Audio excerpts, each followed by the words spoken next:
cupola, I felt really connected to everyone that's inside this country that I know, and also connected to everyone who makes this a country, like everyone having the same language and the same, the same habits and the same culture and the same background, and I felt very, very good and very connected over.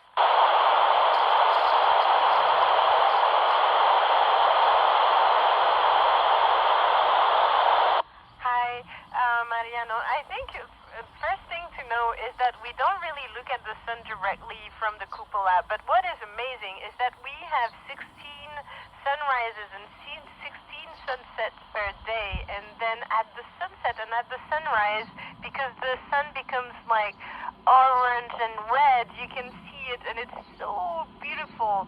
So I felt amazing. I felt that this was really beautiful over.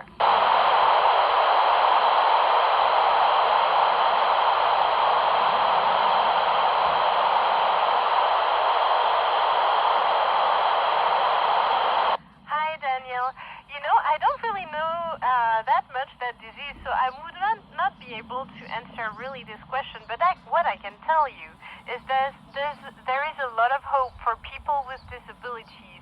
You know, ESA has a program to fly the first astronaut with a disability, and I hope he will fly soon in the next year or two, and so go and get some information from ESA. I think it's amazing to include everyone, because everyone deserves to go in space, and everyone deserves to see the Earth from above. Over.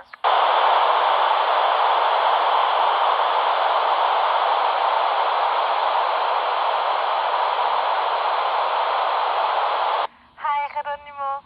I think there are many jobs where you can work and support space research.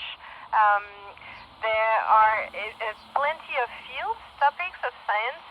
It can be material science, medical science, it can be research for technological development, it can be sports science, nutrition science. So I would say just pick whatever you like, and then you will find something related for space, because space is about human beings living and working in space, so everything related to life is going to support space research. Over.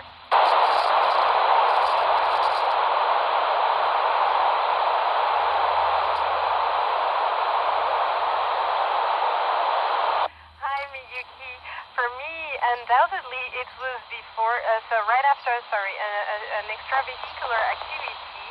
So I did not go outside, but it was, I had to organize all of the activities inside so that my colleagues and friends were able to go safely out the door and on time.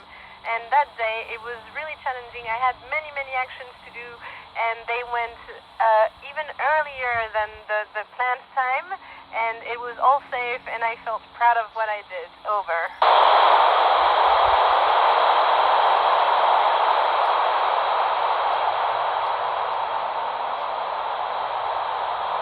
Hi, Ricardo. I think it's very difficult to say, but when I was a little girl, I was about 8 years old, and I already wanted to become an astronaut.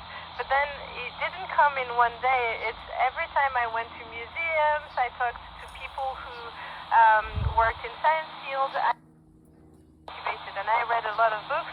But there was one time I really remember. I was 14 years old, and I saw on the TV the first French woman astronaut fly and going to space. And that day I was just like, wow, she looks like a normal person, so maybe it's also for a normal person. And yes, I confirm it can be for a normal person, and we're all normal astronauts. So if you have the urge to become an astronaut, I would very strongly encourage you to follow your dreams and follow your guiding star, and you will have an amazing path, I'm sure. Over.